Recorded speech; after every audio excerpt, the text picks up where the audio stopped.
Um, the elephant in the room, though, is still the stormwater rule.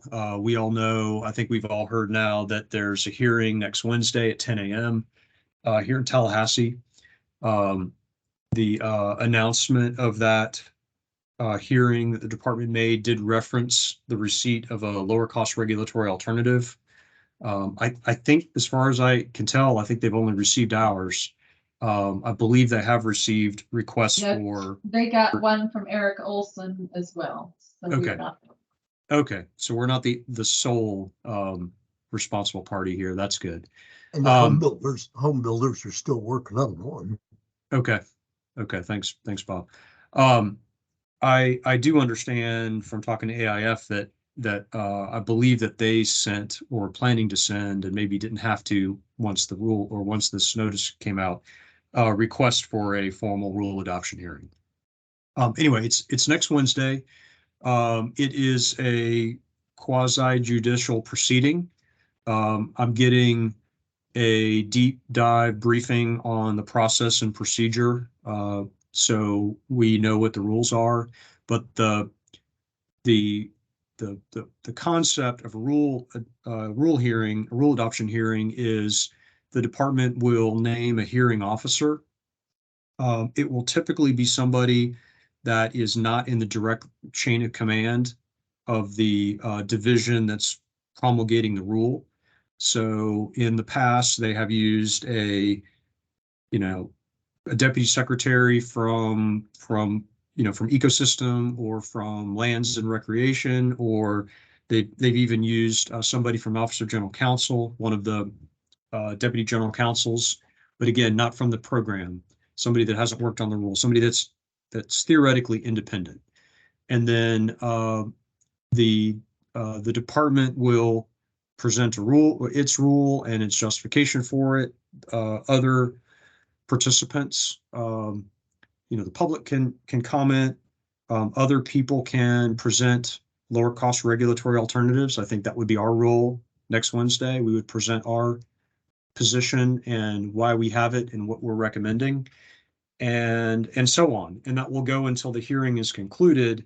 And then the hearing officer will promulgate a recommendation internally, and the secretary can accept it or not accept it.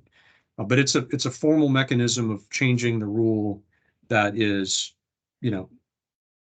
it's much more formal than the typical rulemaking process where we're all going to workshops and the department is promulgating drafts and we're making written comments. It's more formalized. I've got Herschel Vineyard as my business partner and managing partner at Adams and Reese, and ex-DEP secretary and lawyer. So he's got one of our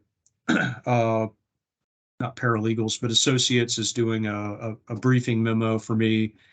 As soon as I have that, I'll circulate it to whoever's interested in studying it. And then obviously, I think we'll want to convene some kind of call meeting, et cetera, to talk about next Wednesday and get our game plan together. Hey, Jeff, this is Alan. Yes, sir. Just real quick, I hadn't spoken to you since we spoke a couple of days ago.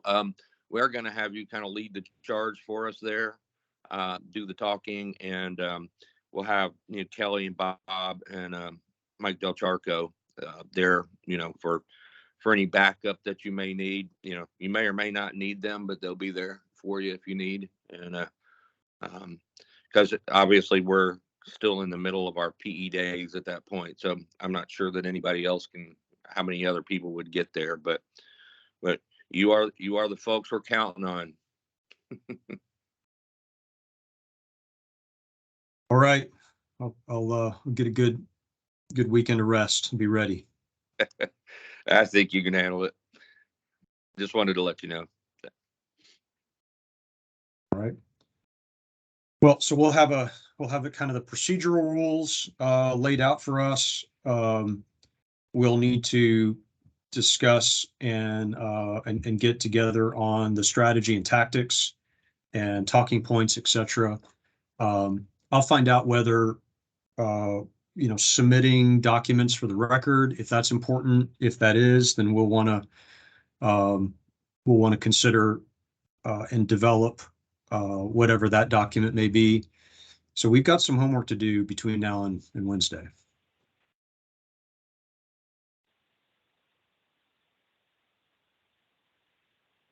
All right, but that's not the purpose of this call. We can dive back into stormwater if that's the desire of this group. But I think everybody's here to talk about what's going on in the legislature, and so let me go through these quickly again with the caveat that beyond the title and short description, I don't have a lot of knowledge or background on any one of these bills yet. This, let me just cover some admin stuff. This report that you're getting every week, it should now be linkable.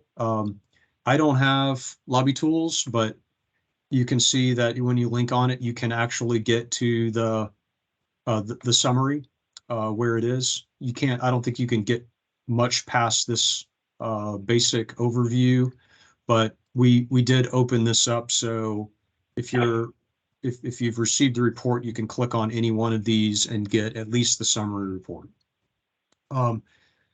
This is ordered in action rather than numeric or by bill sponsor or any of the other standard ways of sorting these. I've found this to be most helpful as I've reviewed bill reports over the years.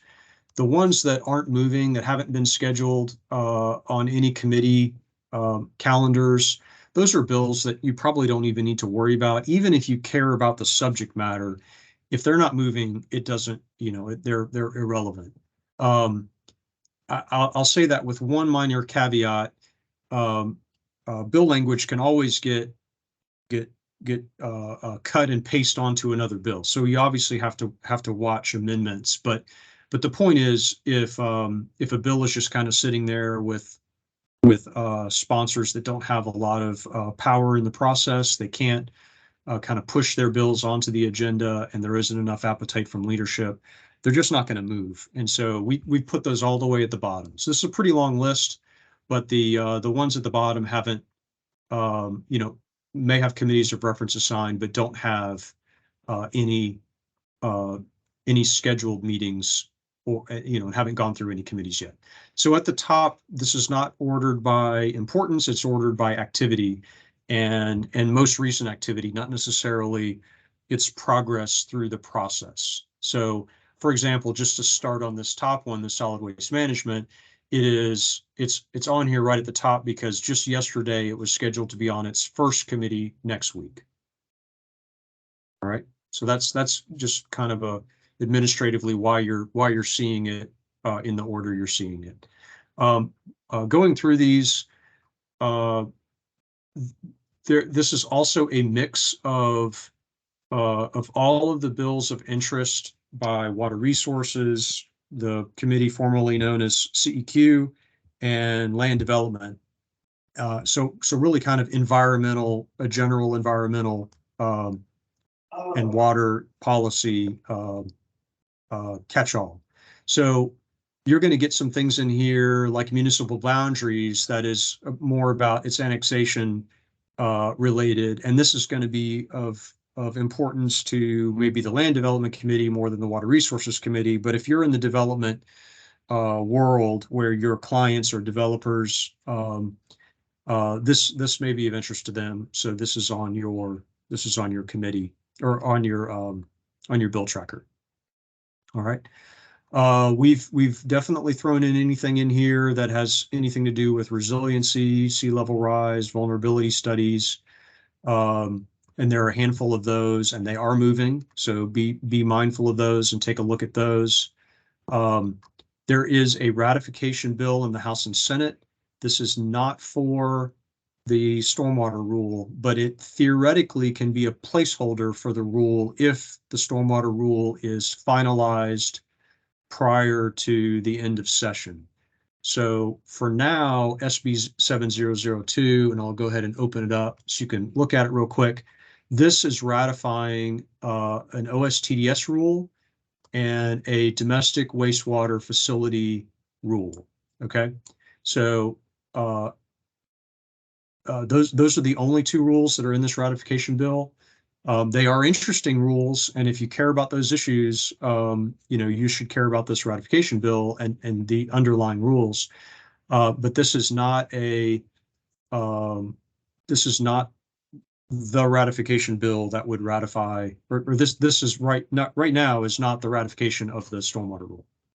Now, what Well, could Jeff, happen in the sorry, talk for a minute about the companion House bill. Where Yes, sir. Toby specifically pulled the stormwater bill out of the bill in the House committee this past week. The Senate. So the House ratification bill also has just those two rules. Now, what I think you may be referring to, Bob, is in the very first hearing of this ratification bill in the Senate Environmental Preservation Committee, and I believe in the House, in his first House committee reference.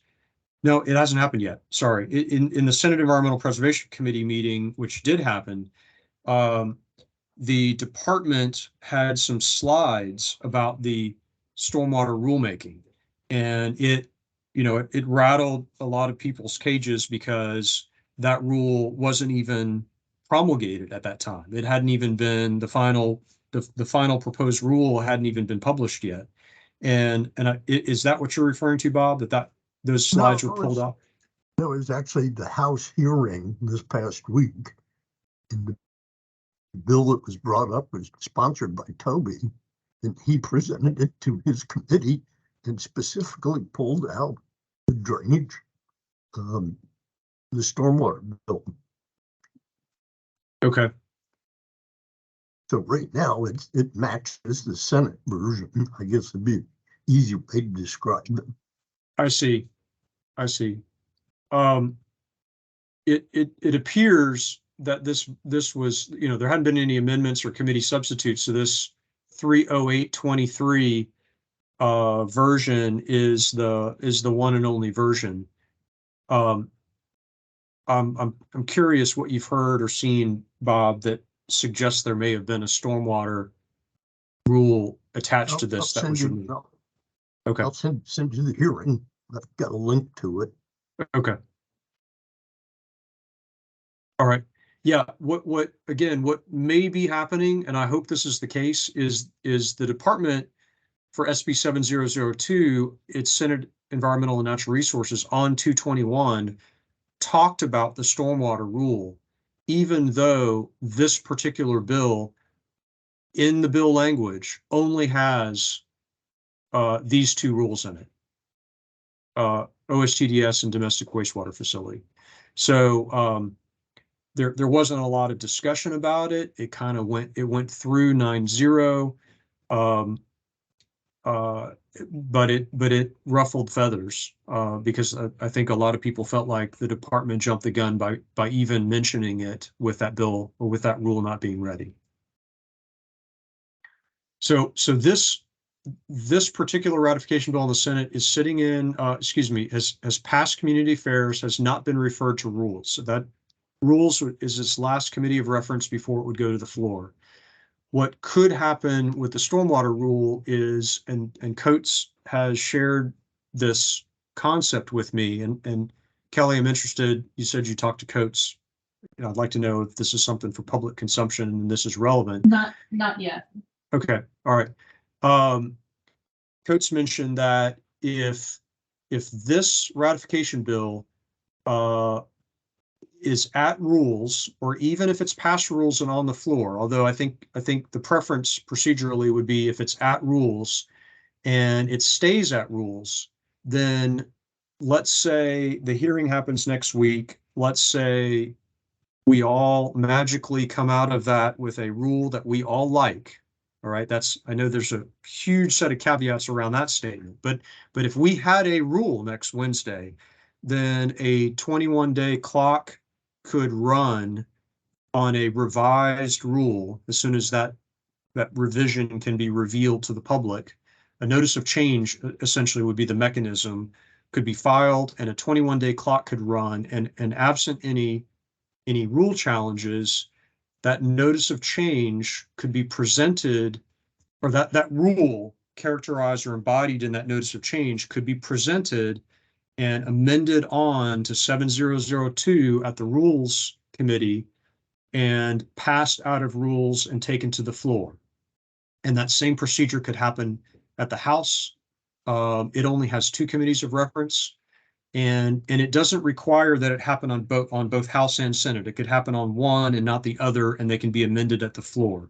So there's still some thinking on the part of the department that if everybody gets their arms around a rule this year, there's still a path to get it ratified this year.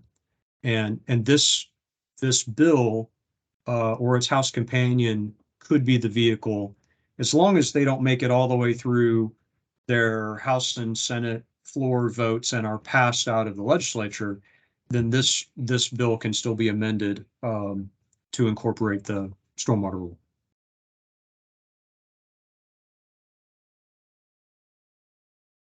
Any comments or questions on that? I know there's a ton of ifs. It's unlikely at this point.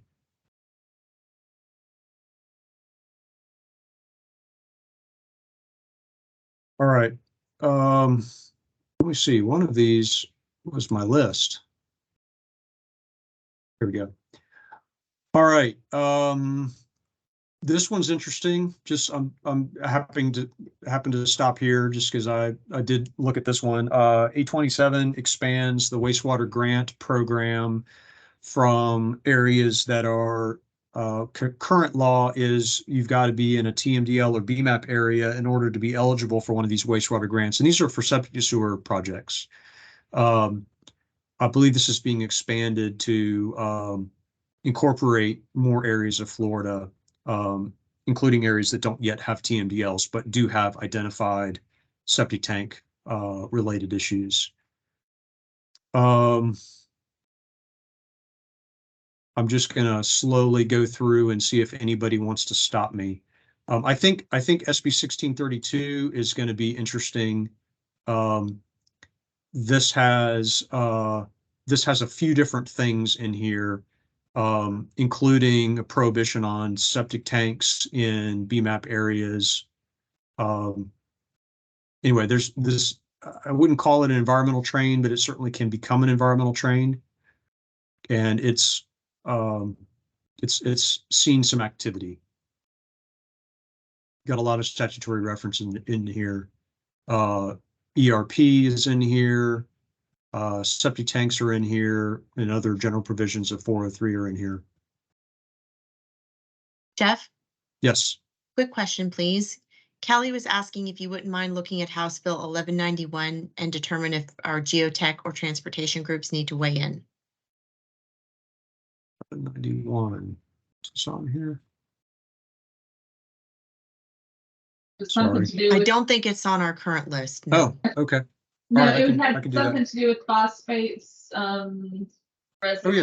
residuals being used in transportation. Phosphogypsum. I thought that was right. Yeah, it's right at the top. Okay. And Rodney said he'd go ahead and ask the GMAT to look into it. oh yeah. So maybe y'all remember the Easy Base issue about 7, 8, 10 years ago, maybe, when we were using coal ash residual as an aggregate material in concrete. I think, you know, these beneficial uses of industrial byproducts are always interesting. They are unfortunately often politicized about, you know, the public perception of risk, and phosphogypsum.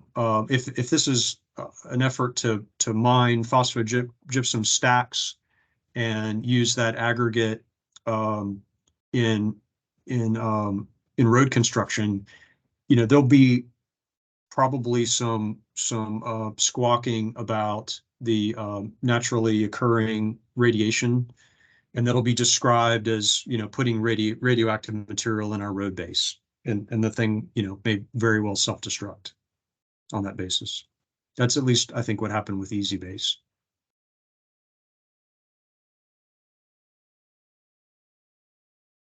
I don't know if that's what you were looking for, Kelly. I was just wondering if it was a good thing, and I think Rodney's will take a look at it, whether FBS should do a letter of support or any. I think this is definitely a bill that should be of interest to both geotech and transportation, and those committees should look at this. If after looking at it, if this is something that we want to weigh in on, that's above my pay grade. But I'm happy to help analyze it. Okay, Rodney, you'll let us know if you need more from us.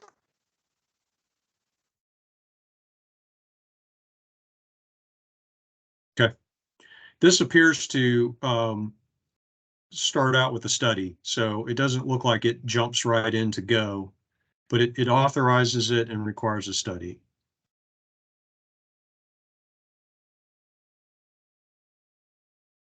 Jeff, I'll check and see where DOT is on it.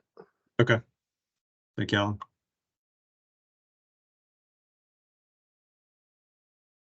All right, what else? Yeah, I was saying this environmental protection bill by Broder. That's one that there's a lot in there, so please do take a look at that. I will that's on my list to do a deep dive on, and so I'll study that and have a more comprehensive report on it next week.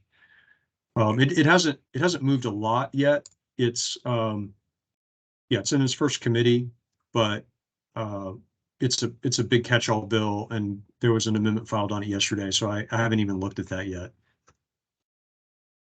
All right. What else? There's some biosolids legislation that seemed to be moving.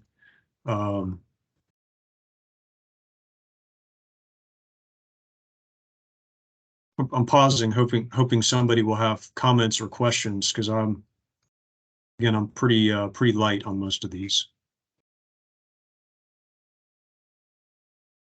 Oh yeah, have you guys seen this? This is pretty interesting. Very ambitious, but it creates an exemption from ERP for the implementation of certain types of projects. And this is environmental habitat creation, restoration, enhancement activities, and water quality improvements on specified ag lands and government-owned lands. Yeah, one of my clients is behind that. Yeah, you can tell what he thinks about being regulated. Say that again. You can tell what he thinks about being regulated. Yeah. So did you say who yeah. generated this? Yeah, I do. We can so talk I thought I knew who did it, and I called and asked, and they said nope, it wasn't me. So I actually don't know. I don't know who did this. I do know, so I'll tell you later. All right. It's interesting that it's moving. I'm a little surprised because this is a pretty wholesale exemption that when I read it, my eyebrows went up into my forehead. I can't believe that it made it through 9-0 its first stop. Well, I think the governor might have met with him yesterday. I see. Okay. Yeah. Well, that's a reason. It doesn't appear to have a companion though, so this may have been a stunt. No, it does. It does. There is a companion. It does? What am I missing? Okay. Oh yeah, my fault. Reading the wrong thing. Okay, but this hasn't been calendared yet. Maybe that's what I was remembering, is there hadn't been any movement with its companion. Okay. It's an interesting bill, that's for sure. This flooding and sea level rise vulnerability studies, I know folks are going to be interested in that. doesn't seem to be moving yet. I'm getting down into the part of the report where none of these bills from here on out have made progress. In this case, the companion has, but these bills are down here because they haven't been seen or heard yet. As we progress through session, the bills that are really moving and are obvious or apparently headed towards passage, we'll prioritize them and do some more analysis on them. For now, my hope is that if y'all have bills that aren't on this list, please do share them with me and Laura, and we'll put them on here. I will, as I mentioned, I'm gonna do a deep dive on the environmental regulation bill by Broder and talk about that next week. Any other issues that your committees or yourselves are interested in and want to have more information on, please don't hesitate to shoot me an email. I'll track down a bill analysis or something like that for you, so you can learn more. If I can Yes, say sir. Hey, something, so next week a lot of us are going to be up there, obviously, for PE days and all that kind of stuff. So I just curious about a good strategy for us. Like if we want to see that sea level rise and flooding vulnerability stuff move, is it good to go meet with those people and say, hey, this is great. Why isn't it moving? What can we do to help? Alan should take that, because I think that's what CLGR does, is they decide what bills are going to make it on our talk points lists and what we're going to advocate for as a group. I think individually we're all free to do whatever we want with our individual hats on as constituents, but I believe as an organization where our efforts want to be aligned. In that process, or that mechanism for alignment, is CLGR. Oh, okay. So Alan, to that point, is this just the briefing that we get when we all meet before we go and descend on the Capitol?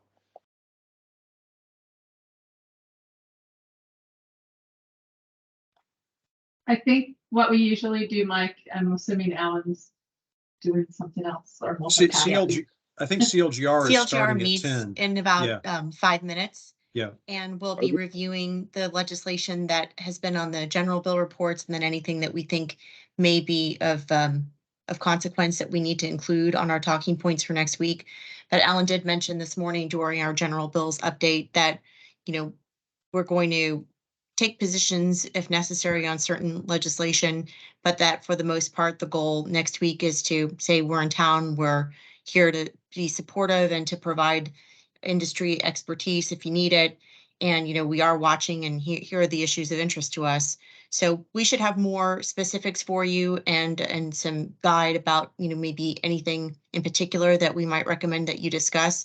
But Alan had said the same thing this morning as Jeff, certainly anybody who wants to have a conversation as a constituent while you're in their offices, by all means. But the formal position of the organization, pardon me? Sorry, for PE days, Tuesday night, you'll be giving out with the registration packet a talking point list. It's either going to be in the registration packet or at the breakfast. Okay. And briefing. But our members, yeah, you'll have a document that'll help guide you. Yes. And Peter, we're going to have most of the bills will either support or oppose, but most of the bills will just say we're monitoring it.